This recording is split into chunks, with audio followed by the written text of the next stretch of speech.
بزخلني بكريستوس كله خلو ايه ريخم نقدسان زخل نقدسان زمصوم فتناتات كله كسعرو زغبر فتناتات محلقاتات كحلفو زغبر من يو እግዚአብሔር እዩ ስለዚህ እግዚአብሔር ስለዘኸለና ድማ በክርስቶስ ሁሉ ክንخولይና ክንደ ያብዚያ ማኸልናኮ ዘይካል ሕማም ጽይሮም ዝኸደለው من ስለዘኻሎም እዩ እግዚአብሔር ክንደይኮ በመከራን በሐሶትን ዝኽሰሱ ዝንቀፉ አቦታት አዴታት ወለዲ መራሕታ ሃይማኖት አለው ግን ጽይሮም ኩሉ ይሐልፉወለው من ስለዘኻሎም እዩ እግዚአብሔር ክንደይ ብስተፈላለየ ናይ ሐሶት ወንጌላት ዝፍተኑ እኮ አለው ግን እግዚአብሔር ምሶም ስለዝኾነ እግዚአብሔር ምሳና ስለዝኾነ ሪኹም ኩሉ ክንሐልፎ ኢና ማለት ነዚ እዩ ቅዱስ ጳውሎስ ብዘኸለኒ በክርስቶስ ኩሉ ክኽእሎ እየ መጽኢና ዘሎ ፈተናውን ክርስቶስ ስለዘኸለና ናውን ተወዲቕና ክንخولይና ምክንያቱ እንታይ ዲዘለና ቅዱስ ቃሉ 50 ቆጥዑያት ሰባት እንተሃልዮም ዘሃገር ዚያ ክምሕራየ አረ 40 እንተሃልዮም አረ 30 እንተሃልዮም 10 እንተሃልዮም 5 ክልተው እንተሃልዮም ኮ ክምሕራየ ይሉ ቃሉ ኮ እግዚአብሔር አይተለወጠን ግን እግዚአብሔር ክንተስኢኑ ዲዩ መከራና በዚሕ ዘሎ መከራና ዝናዋሕ ዘሎ ካብዝ ሁሉ አብዚ ዘሎ ህዝብስ እግዚአብሔር ሰብ ሲኑ ደይ መስለኩም እግዚአብሔር ኮ ሰባት አለው በፍቅር ዝነውሩ ከምቶም ቅዱሳን ስለ ሰብ ዝነውሩ ስለ ህዝቦም ዝነውሩ ስለ ቤተ ክርስቲያኖም ዝነውሩ እግዚአብሔር ኮ ሰባት አለው ግን በመከራ እግዚአብሔር ክምህረና ስለ ዝደለ ይኸውን ይኽል በሐቂ ምክንያቱ ቤተ ክርስቲያንና በመከራ ዝመጸት ቤተ ክርስቲያን ያ بفلاي دما ثلاثه عبيتي صلاتي አለዋ ቤተ ክርስቲያን ካብ መስረታ አጀሚሩ ማለት እዩ እትሓደ ናይ ደገ ጸላቲ አላውያን ነገስታት እዮም ሕዝውን ይፍትኑዋ አለው አላውያን ነገስታት ይፍትኑዋ አለው ረይዋ አፍታ ቅድስት ሀገር አፍታ ቅድስት ቦታ ናይ ትግራይ ባህሊ ናይ ትግራይ ታሪክ ናይ ትግራይ መንነት ዘይገልጽ ንኽልተ ሺህ ዓመት ክርስትና እኮ ዓቂቡ ዝጸንሕ ህዝብ ዘይገልጽ ሪኦም አምጽኦም እንክርዳድ ይዘርኡልና አለው አላውያን ነገስታት እዮም እዚ ዘምጽልና ዘለው ቦሽጣ ብሰይፉን ፈቲኖም ማየም ነገር ግን ዝገርም ታሪክ ቤተ ክርስቲያን በሐቂ እስከ 300 ዓመት ካብ ቀዳማይ ናይ መጀመሪያ ክፍለ ዘመን ጀሚሩ ለ300 ዓመት በአላውያን ነገስታት ተፈቲና ያ ቤተ ክርስቲያን ግን ቤተ ክርስቲያን ጠፊአዶ 300 ናይ መከራ ዓመታት እንዲያውም ዘመነ ሰማዕታት ናይ ሰማዕታት ደም ዝውሕዘሉ ይነይሩ ዝገርመኩም ከም ሽንጉርቲ ዝኽተፉሉ ከም እንስሳ ቆዳኦም ዝግፈፉሉ ይነይሩ ቤተ ክርስቲያን ግን አሽዑ እንዲያውም ንዓቤት ያዝኸደት ክርስቲያኑን ናበዝሑ እዮም ዝኸዱ ምክንያቱ እግዚአብሔር ምስቶም ቅዱሳን ስለዝነበረ ማለት እዩ እዚ አይጎዳኒ ቤተ ክርስቲያን ሪቁም ናይ ደገ ፈተና ናይ ዓላውያን ነገስታት አይጎዳኒ ቤተ ክርስቲያን ታይዳ ጎዲዋ ቤተ ክርስቲያን ድሕሪ ሳልሳይ ክፍለ ዘመን አብራብዓይ ክፍለ ዘመን ዝመጹ ከምኒ አሪዮስ ከምኒ መቅዶኒዮስ ከምኒ ሰባሊዮስ ዝበሉ ድማ ናይ ውሽጢ ፈተና እዩ ቤተ ክርስቲያን ዝጎዳ ሪቁም ዶ ናይ ደገ ፈተና አይጎዳን ቤተ ክርስቲያን አይተኸፈለትን ቤተ ክርስቲያን አይጠፈትን ናይ ምእመናን ቁጥሪ እናተሐርዱ ብንዲዮቅልጥያኖስ እናተሰየፉ ምንም አይቀነሰን ኮታስ በዝሐድ አንበር ድሓር ግን ሪኢኹም ድሕሪ ራብዓይ ክፍለ ዘመን ቤተ ክርስቲያን እናተዳኸመት መጸት ቤተ ክርስቲያን እናተኸፋፈለት መጸት አመንቲውን እናተኸፋፈሉ መጹ ብናይመን ብናይ ውሽጥ ጸላቲ ናይ ቤተ ክርስቲያን ዝጎድዋ ጸላቲ ናይ ውሽጥ ጸላቲ እዚኦም ድማ መናፍቃት هذه بيت كريستيان ناون بوشت صلاه تفتن يا زلا عبي فتن عينا زلنا مؤمنات بحقي استوعلوا في الله مناسي عزيز نريكم زلنا عزيز مسل ياريداوي زيما زقروكم بيت تمرتي سنمت عبالات مناسي تركبت هايمانوت تركبت عادي حلو بيت كريستيان او كبير فتن عزلا اوش تعاتيهم يفتنوا والو يو نايدغ بهديو بيت كريستيان نايدغ فتنا بغلصي اياتمكوتو نايوش فتنا كن خبيديو نزيناون بحقي كلاتنا كنصلي زلنا مالتي سله حزبنا كنصلي زلنا سله بيت كريستياننا كنصلي زلنا كم قدسان ابوتاتنا كما أون جبر منفس قدوس إذا هزبزي كاوتت فوس نعي أطفأني قدوس أبونا موسيون أوري ززعات معرف سلاسان كلتن امتتصيومو لألو هزب أسيني إمتعافي هوت هزب خاكو بدلو كلو زوم هزب زيومسي إسرائيلاويان نعاتهم كاوتت فسي نعي كاوي هوت متعافكا كافتنا تاريخ مصحفك دمس سني زباله قنوع مراحي موسى ايو سلازي نحناون كاب بيت كريستياننا طف كاب حزبنا كطف كاب تاريخنا كنطفسي نعانا اطف ناول اليوم صانا بوتات كوران لقاونتي زصلي يزلو ابزي خمزي عينت نغريناون زلنا مالتي سلازي እግዚአብሔር አምላክ ንቅዱሳን አቦታትና ዝረደ ንዓናውን ክረደና እዩ ናይ ጻድቃን ናይ ቅዱሳን ጸሎት ድማ ሁሉ ጊዜ ምሳና እዩ አለ እዩ ነገር ግን አንሕና ደቂስና አይሆን ንድቅሰሉ ጊዜ አይኮነ በሐቂ ምክንያቱ ናይ ቅዱሳን ጸሎት نكحجزنا نحن أول كنا كحلنا كنصلي علنا كنصوم علنا لا يزيادير كنملس علنا كم هزبون زبدلنا ينتهليو بهراوي عرق كندبر علنا نمنتاينا ببي زمنو كل مكراز مسحنا زلو إلا طيقنا نفلت مو بناي بعلنا دخمت እግዚአብሔር ኃይልን ነሃበልና እግዚአብሔር ጥበብ ነሃበልና እግዚአብሔር ሞገስ ነሃበልና بزلو كلهم بيمان يكون بصقام እግዚአብሔር ጸጉ አብዚዮ ተፈራሕት ገይርና እናሃለ ምሰሸነፍና ብናይ ባዓልና ተሸነፍት ንኸውን ዘለና ንምንታይ أنا بحقي يحسب ምናልባችቶም አቦታትና ቶም ዝሓለፉ ቅዱሳን ነገስታት ቶም ዝሓለፉ ቅዱሳን አቦታት ዶ ዝወልዎ ነገር ይሊ ተቀየምዎ ነገር ይሊ ዘጥፋናዮ ዝበደልናዮ ወለድና ዶ ይሊ ኢልኻውን ምሕሳብ ኮይድልዩ አድላይ እንተኮይኑ ቅዱሳን እኮ ታሪኮም አይሞትን አመቃብሮም ኸይድኻውን ጸሎት لمن يقرتا متيا قيدلي من تاينا كمزي نخون زلنا عن تاريخنا مزحتو تقعات مزحتو شنت زبز حل دبعنا ترينا يوم عاد ندياو كما نازل بحق حزبي እግዚአብሔር ዝረዶ ህዝቢ እግዚአብሔር ዝሐገዘ ህዝቢ የለን አይነማ ሮሮ እግዚአብሔር ምክንያቱ ብናይ ባዓልና ድኽመትን بناي بعلنا طفعات بناي بعلنا طبه مسعانن زنومصو سحتت كله እግዚአብሔር እንታይና ገይርና ይሆንል ለሐትቲና ብዙሕ ጊዜ እግዚአብሔር እንታይና ገይርና ይሆ እግዚአብሔር አይኮነን እኮ ሕዝ ሁሉ ችግር ናአትዮ ዘለና እግዚአብሔር ዝገበሮ ዶ ይመስልኩ አይንና ናራየ ዝንፈልጦም ሰባት መራሕትና ደቅና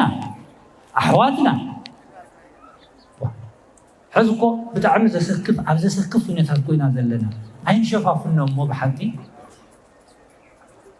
متى ساعات قدوسان زصللت تግራይስ نعونا ገብረ መንፈስ ቅዱስ ዝተቀበለት አክሱም ትግራይስ ሕዚ ካብ ሓደ ከባቢ ናብ ሓደ ከባቢ ኣብ ዘይትኸደሉ ኩነታት ኮይና ንስሕ ዘለና ብሓቂ እዚ ድዩ ክርስትና እዚ ድዩ ናይ ተጋሩ ታሪክ እዚ ድዩ ናይ ቅዱሳን ታሪክ እዚ ድዩ ናይ ኦርቶዶክሳውያን ታሪክ ስለዚህ بحق نام لبنا كنملس يقبع مخنياتهم دقيقة ينتفاقر بقال ترى عين فاتو عين فاقر ريحهم يهوداونكو بقال يفاتو نيرؤيو نمن نكريستوس مسؤولنا بلع مسؤولنا ستي وممهر ويتاي النابلة يقروا نيرؤيو مالتي بقال يفاتو نيرؤيو بوشتو كن أحلفوك هو يزدل نيرو ስለዚህ ቅዱስ ዮሐንስ ታይልና ደቂቄ ንትፋቀር በቃል ጥራህ አይንፋተ ወበቃልማ ሁሉ ኮፈታው ሕዝብ ዝይዘሎ በቃል ፎታው ይመስል እግዚአብሔር እንተዝርኤና እግዚአብሔር እንተዝምርምረና ግን ሰላም ዘይንባሃል ሰባት ኣብ ክስን ውዕል ሰባት ኣብ ፍርድን ውዕል ሰባት ግን ኣብዚ ክንህል ንኽእል ስለዚህ ብምግባርን በሐቅን ዳንበር በቃልን በአንደበት አይንፋቀር مو أنحنا متنفقر دو أولا عدد دو حموشت عصرت سبات شجرون فطرنا نيو يموصلكم دو ناتاتهم شجر أنا قوم غير عيوسدن حكي ناتاتهم شجر راح دي يموصلكم ديو يقولن اسمه لسلي أي مسدري هو كلاتنا حادن تنقون عبزيد لنا هزوق حنتين تنخون دو مأتوي مرخون يرم قل كلاتنا كان نزبي تحيطنا إذي عدميت غيرنا إذي غرتا اندحر تقبلنا إذي اندحر عاملنا عينا مواصلتي مركب كندحنون مثلا بحق مالي عبزي أكو حزب بزح قذية عبزي مقالة هاكرا سلكات بتعمي دس لني بزفوتوهم كل قذية مهلانه كل قذية صلوت عنه إذا عرفوا له زي كبس جبريل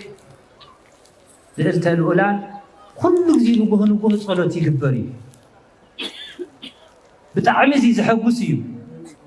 حزب بحنك اللي بخوينا زيادة لنا قا إيمانني بحكي زي عبير تعماني أبتام هلا بنصه لبنا كل نجار قريبنا عمزيز لنا أنت تسألينا زي عبير لو معلتي سنة نجار تسمعنا بحكي إيمانني تعماني زيادة ስለዚህ ካብ ልቢ እግዚአብሔር ነገር ግሎ ካብ ልቢ ንእግዚአብሔር ንድለዮ ከምተም ቅዱሳና እግዚአብሔር ናይ እግሪ ናይ ስጋ ናይ ምምልላስ አምላክ አይኮነን በእግሪ ጥራህ ቤተክርስቲያን ንምጻና ተድሕነና አይክልን እግዚአብሔር ናይ ልቢ አምላክ እዩ ናይ ክዳን አምላክ አይኮነን بخدان يكون زلك عنا سعدا سلز تخدنا سلز تملاخنا ورق مسكن سلز حزنا خبا سلز دربنا نصا يكون እግዚአብሔር ዘገድሶ ናይልብና خبا ናይልብና ጽሬትዩ እግዚአብሔር ዝደሊ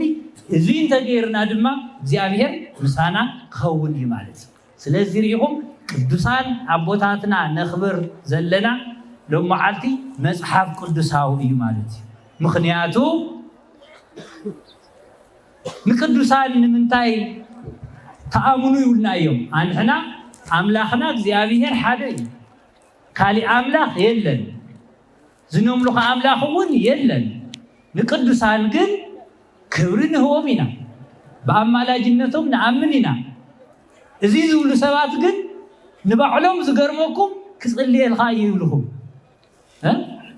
ሪኹም ዶ ክጽልየልኻ እንታይ ማለት እዩ كمال للغاية مالتي